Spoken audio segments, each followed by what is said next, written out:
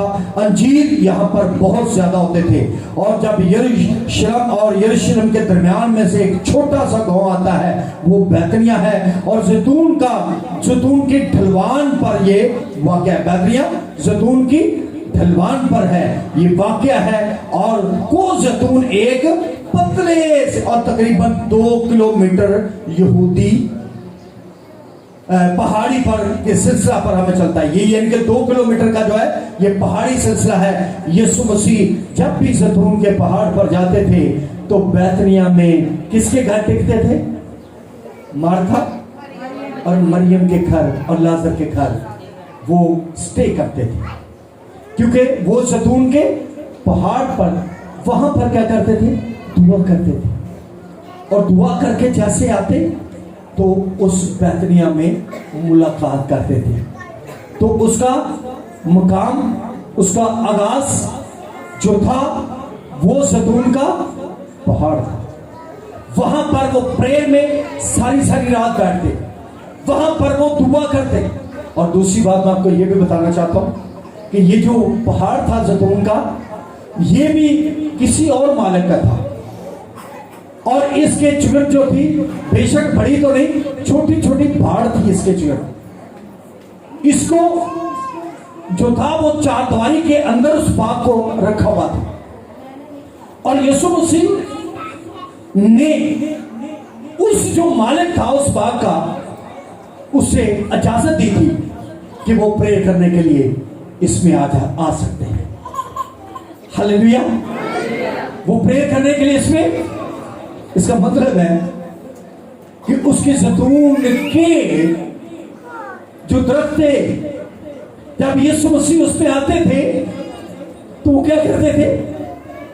Prayer करते थे, और उसके जैतून के दरख्तों में इजाफा होता, उसके जैतून के आयल में इजाफा होता, और उसने मसीह यीशु को आजादी दी थी कि आप उस जगह पर आए, प्रेयर करें, आप जितना चाहे वक्त गुजारें। हो सकता है खुदा यीशु मसीह की केयर के लिए उससे कोई चीज या जगह मुकर्रर की होगी, कितनी खूबसूरत जगह बनाई होगी। क्या आज हम मसीह यीशु को अपनी जिंदगी में दावत दे रहे हैं? क्या हमने अपनी मलकियत जो ये बदन है, इस मलकियत में हमने मसीह यीशु को जगह दी है? हाँ, ऐसा अगर नहीं है तो आज इस मौका में, आज इस पाम संडे के इस मौका में हम आज अपने बदन का मालिक अपने मसीह यीशु को ठहराने, कहें कि ये मेरा बदन मेरा नहीं है बल्कि यीशु ये बदन तेरा है। आज से मैं इसको हैंडल नहीं करूंगा बल्कि खुदा तू इसको हैंडल करेगा, तू इसका ड्राइवर होगा, तू इसे चलाएगा, तू इसे रखेगा जैसा तेरा दिल करेगा। इसलिए खुदा के मुकद्दस कलाम में जब हम देखते हैं तो 40 दिन के बाद भी खुदा का पाक कलाम फरमाता है कि वो अपने दस्तूर के मुताबिक वहां पर पहाड़ पर जाया करते थे। उनका एक बड़ा टारगेट था। और दूसरी बात मैं आपको ये बताना चाहता हूं कि जब वो उस ईद फसा से वापस आए हैं तो उन्होंने खाना खाने के बाद, लिखा है मरकस 14 बाब की 26 आयत में, फिर गीत गाकर बाहर जैतून के पहाड़ पर गए। क्या गाकर? गीत गाकर। पहले खाना जैसे फसा का खाया, उस फसा के अंदर जब शामिल हुए तो वहां से खाना खाकर गीत गाते हुए जैतून के पहाड़ की तरफ चले गए। आमीन। उनकी जो जिंदगी थी वो खुदावंद के साथ साथ चलने वाली जिंदगी थी। आमीन। लेकिन अस्करियोती जो थे उसको उन्होंने नहीं बताया था कि भाई आप ने उस फसा में जाना है। उसको सिर्फ टारगेट था कि वो जैतून के पहाड़ पर जाते और यीशु मसीह गसमनी बाग में ही वहां पर उसको हजारों की तादाद में जो थे वो फौजी ले गया और यीशु मसीह को पकड़वा दिया। इसलिए खुदा का जो पाक कलाम है आज हमें ये बताता है कि हमें किस जगह पर अपनी जिंदगी में इस दरवाजे को जो यीशु ने हमारा आज भी खटखटाता है, क्या कहता है कि मैं तुम्हारा दरवाजा खटखटाता हूं, अगर तुम मेरे लिए इस दरवाजे को खोलोगे तो मैं तुम्हारे अंदर आऊंगा। अगर हम रसूलों के माल उसके पहले बाप किसी 12-13 देख लेंगे तो वहां पर भी इसी जैतून का पहाड़ पूछता है, यीशु के फरिश्ता कहता है, ऐ गलीलियो तुम किसकी तरफ देख रहे हो? ये यीशु जैसे गया वैसे ही वापस आएगा। आमीन, हालेलुया, हालेलुया। तो दरवाजा बंद तब हुआ जब यीशु मसीह उसमें से गुजर गए। हमने पहले ही दरवाजे बंद किए होंगे, यीशु मसीह गुजरे ही नहीं है। ये मैं आपको पाम संडे जो बता रहा था, ये मैंने क्या बोला था कि 2000 साल पहले पुरानी बात है, ये जो पाम संडे मनाया गया था उस वक्त का दरवाजा बंद, यरूशलेम का दरवाजा क्या रहता था? खुला रहता था। आज से हम सब कहेंगे कि खुदावंद तेरे लिए हमारा दरवाजा खुला हुआ है, खुला हुआ है।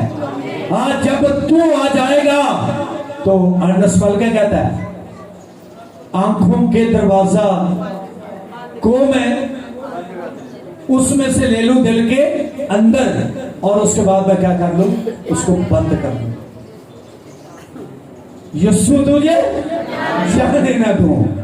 आमीन। तो यीशु को अंडर करें अपने यरूशलेम में, अपनी लाइफ में, अपनी जिंदगी में, अपने दिल में, अपने बदन में, ताकि आपका यीशु हर रोज आपकी क्या करे? हिफाजत करे। इब्लीस ऐवे ही नहीं चुक के ले जाए, ये कोई मुर्गी के बच्चे नहीं है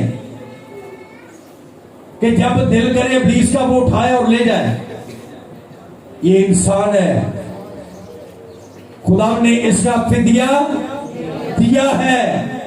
ये इंसान है, ये मुर्गी का बच्चा नहीं है, जब चाहे वो उठा कर ले जाए, इसका फिदिया हुआ है। लेकिन अगर आज आप यीशु के लिए अपना दरवाजा खोलेंगे तो यीशु मसीह पूरी रिस्पॉन्सिबिलिटी आपकी खुद ले लेगा।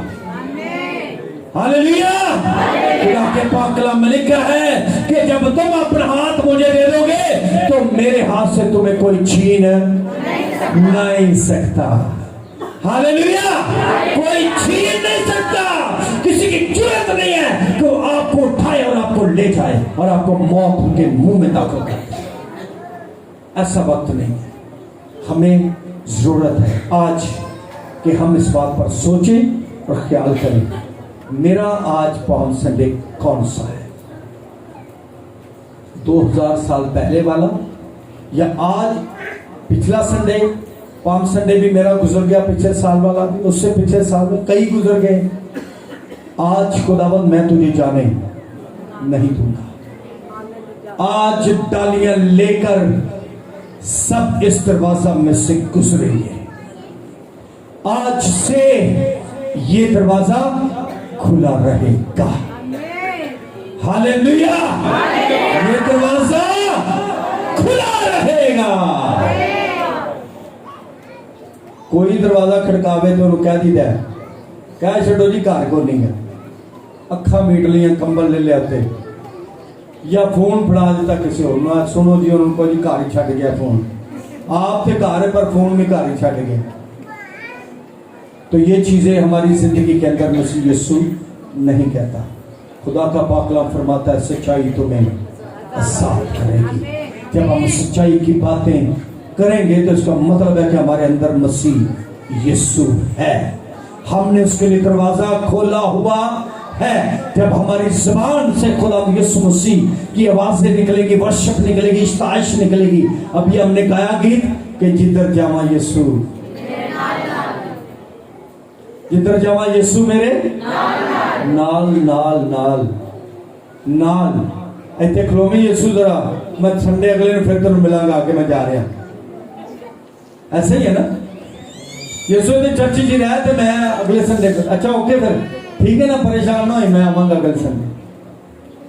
हम यीशु को ये चीजें देकर चले जाते हैं, लेकिन वो यरूशलेम का दरवाजा जो अर्श से इतराज से खुला हुआ था वो सिर्फ यीशु के लिए था। आमेन। आज आपका दरवाजा भी सिर्फ किसके लिए है? यीशु के लिए है। खोल कर बंद कर ले। आपके कलाम के अंदर जो खुदा यीशु मसीह ने अपने मुंह से सादर किया और कहा कि पहले ढूंढो तुम उसकी बादशाही, फिर ये सारी चीजें तुमको। हाँ भाई, नवा घर मिल गया, खैर है। आप कह सकते हैं कि मेरा दरवाजा यीशु के लिए खुला हुआ था, इसलिए यीशु मेरे अंदर है, मुझे घर नया दे सकता है। अगर यीशु मेरे अंदर है, मेरे बच्चे स्टैब्लिश हो सकते हैं। मेरा यीशु मेरे अंदर है, मेरे घर के हालात बदल सकते हैं। मेरा यीशु मेरे अंदर है, मेरी नौकरी बहाल हो सकती है। मेरा यीशु मेरे अंदर है, मेरी सैलरी बढ़ सकती है यीशु के नाम। हालेलुया। मुंह तो कह देना कि जिधर जावा यीशु मेरे, ये देखिए क्या है ना, अगर जब चलावांगे पता चलेगा, ठीक है। तो जब हम उसको साथ लेकर चलेंगे तो ये दुनिया छोड़नी पड़ेगी। लिखा दुनिया में रहो, लेकिन दुनिया जैसे काम ना करो। ये यीशु की आमद का आपकी जिंदगी के अंदर रिजल्ट है कि आप दुनिया में हैं, लेकिन दुनिया जैसे आप काम नहीं कर रहे। हालेलुया। सालन है गाजे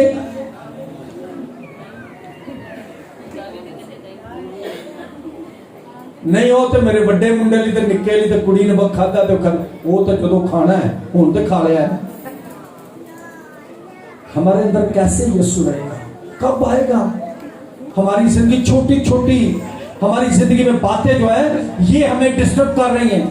छोटी छोटी बातें फोन पे, वैसे जबानी, हर बात पे हम जो है अपने खुद हम यीशु मसीह को जो है वो टाइम नहीं दे पा रहे। हमारी जॉब से हमारी जान नहीं छूटती, हमारे कामों से हमारी जान नहीं छूटती। समझने शायद बहुत रुपये कमाने लग पे तो साढ़े तो बड़ा रहम है यीशु का, ऐसा नहीं है।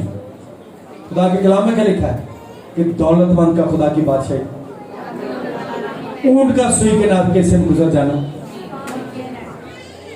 दौलत खुदा की बादशाही कि कभी भी आपको वारिस नहीं बना सकते। हालेलुया। अगर पहले आप दौलतमंद यीशु में हो जाएं, पहले यीशु में दौलतमंद हो जाएं, फिर दूसरी दौलत आपके हाथ सामने हाथ जोड़ेगी। मुझे भी पॉकेट में रख लो, जेवर सोना चांदी आपके सामने हाथ जोड़ेंगे। मुझे भी गले में डाल लो, मुझे भी रिंग लो बोलेगी, मुझे भी हैंड में डाल लो। लेकिन अगर आपके पास यीशु नहीं है तो वो सब चीजें आपसे भाग जाएंगी। हालेलुया। हम तरसते हैं दौलत की तरफ। मुझे किसी ने कहा कि मैं समझता था कि मैं जॉब से इतने लाख रुपये कमा के लेके जाऊंगा, रिटायर होकर जाऊंगा, गड्डी लवांगा, चुप करके बैंक जो पैसे कटांगा, कभी 8 दिन उस रिश्तेदार को, कभी उधर कभी उधर कभी उधर। तो उसके बाद वो उससे पहले रिटायर होने से पहले इतना बीमार हो गया कि अब वो घर में पड़ा हुआ है, वो चल भी नहीं सकता। हमारी ख्वाहिशें हमें कभी भी अपूर्ण नहीं होने देंगी, यीशु मसीह के साथ मिलने नहीं देंगी। हमें यीशु मसीह को अपनाना है। आज हमारा पाम संडे जो है, इस्तकबाल जो है वो ये होगा कि आप अपने अपने दिल में आंसुओं के साथ अपने खुदावंद को अपने दिल में उतारेंगे और कहेंगे कि आज मैं यीशु तुझे जाने नहीं दूंगी, नहीं दूंगा। और उसके बाद मैं दरवाजा बंद कर लूंगी, बंद कर लूंगा। उसके बाद मैं तुझे जाने नहीं दूंगा। तू होगा और मैं होगा, मेरी और तेरी बातें होंगी। खुदा मैं तुझसे जुदा नहीं रहना चाहता। Hallelujah, hallelujah. दौलत भी जो है वो एक खुदा बनकर हमारी जिंदगी में आ जाती है। पता है आपको, जब 5-5 हज़ार के नोट जेब दे विच होण ते टोर ही बदल जाती है। ਇਸ ਤਰ੍ਹਾਂ ਹੀ ਹੈ ਨਾ, ਚਾਲ ਹੀ ਬਦਲ ਜਾਂਦੀ। ਜੁੱਤੀ ਸਾਡੀ ਜਨਾਬ ਭਾਵੇਂ ਟੁੱਟ ਜੇ, ਅਸੀਂ ਪੱਬਾਂ ਦੇ ਹੋ ਕੇ ਟੁਰਨਾ ਹੈ। ਖੁਸ਼ਬੂਆਂ ਵੰਨ ਸੁਵੰਨੀਆਂ, ठीक है, कपड़े, लेकिन वो दौलत अगर आपके पास लाख रुपया जेब में है तो वो आहिस्ता आहिस्ता खत्म हो जाएगा। लेकिन आपके पास अगर यीशु की बरकत है तो वो बरकत बढ़ती जाएगी, वो पहाड़ों की तरह बढ़ती जाएगी, वो चट्टानों की तरह बढ़ती जाएगी, वो आसमानों की तरह बढ़ती जाएगी, और उसका कंट्रोल आपके हाथ में नहीं होगा बल्कि आपके खुदावंद के हाथ में।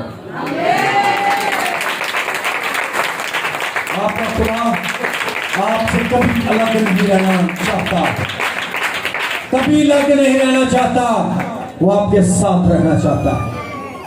क्या कहता है कि मैं तुम्हें बुढ़ापे में भी सर सबस कर दूंगा।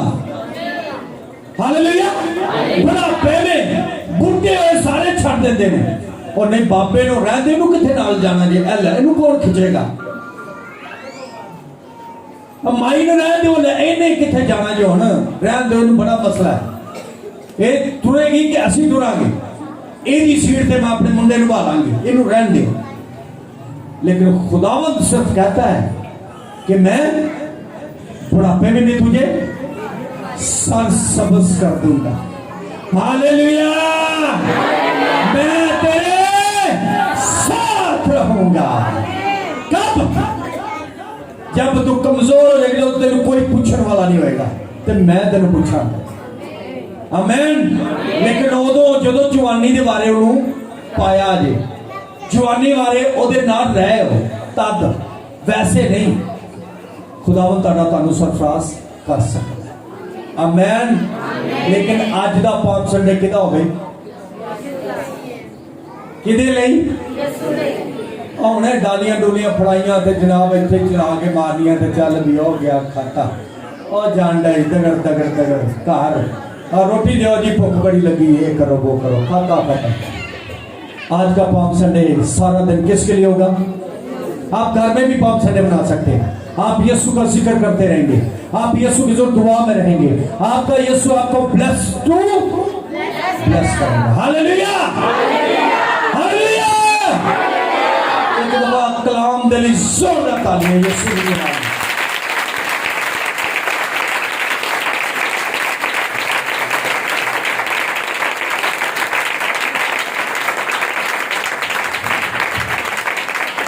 जोरदार तालियां बहुत ही।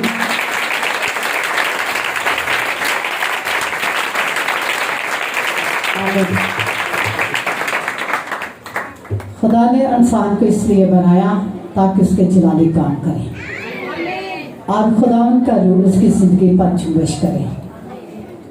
आज बहुत अच्छा मैसेज, डालियों के स्वभाव से नहीं, खुदा को अपनी जिंदगी में लाना है। यरूशलेम अपने दिल को बना सकते हैं। तो आए सब लोग अपनी आंखें बंद करें। आज कलाम में हक के लिए जो खूबसूरत आवाज़ को आप लोगों ने सुना, उस मोतियों को